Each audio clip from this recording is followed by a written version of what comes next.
I just want to show a little bit. That's the only slide where I'll go in detail about analysis phase. Okay. So the input is the following. So first of all, we have to say what the system does. Okay, functional requirements. Okay. But sometimes we have constraints. Okay. So design decision already taken, like reuse this, reuse an operating system, reuse IPv6, and so forth. Okay. And the output of the analysis is this: how well the system does it. Okay.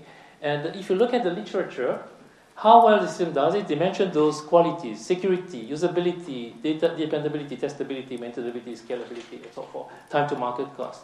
Okay, it's time to add things related to privacy here, right?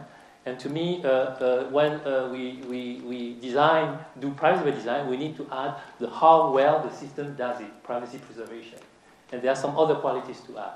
So I show a few of those qualities. Okay. So. Which is now, so I've seen the gaps and I've shown the gap, and now how do we do it? And I came up with a term, or we came up with the term PEARS, Privacy Enhancing Architecture. Okay, and so the idea is let's do architecture, but let's integrate privacy. Okay. So what are the qualities requirements as a non-front requirement? Minimization. Okay. So minimization, you have solutions like, well, I need to reveal less, or data confinement. Okay, so you could have client processing, which is actually I have the processing in a USB key because and for instance for health record, and I'm keeping it. So this is a structural solution, but which is privacy preserving. Okay, and sometimes people use peer-to-peer processing. So you have, for instance, social networks where the data are not kept by the company, but they are kept in a peer-to-peer fashion by all clients, okay, just to protect the data. So this is data confinement. Okay, then you have enforcement. Enforcement is more, let's say, it's more well known, like enforce data protection policies. So you secure the data, retention, and things like that. But also you have to protect the processing. Okay, and again here in the ICT world, we know the solutions, but we do not apply them for privacy. We apply them in general for cybersecurity, but not for protection of data. Okay. So it's time to put that together. Okay. Then transparency. Transparency is fully neglected today. Okay. So, but it's so easy to do normally.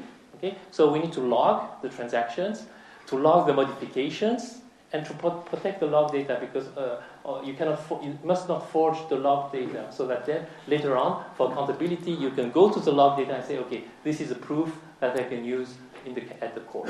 Okay. And finally, at least I added modifiability because life is changing, perception is changing. We might need to change policies because we forgot something. We change the crypto strands and we change protection strands. Okay, so this is something that we must not neglect. I would say today, enforcement is the one we know the best. Minimization is coming. Transparency, no one is doing it, but it's so easy to do. And modifiability is a challenge. Okay. So one thing that is important, I want to highlight again, is architecture change the functional requirements. Okay, so give this example where my functional requirements is I'm collecting a birth date. Then I do my architecture analysis and say, oh, I can do data minimization. And actually, I only need to send a proof that he's over 21. I no longer need to have the birth date. Okay, so I have to come back and say, no, I changed my requirement. Okay, and then I can continue.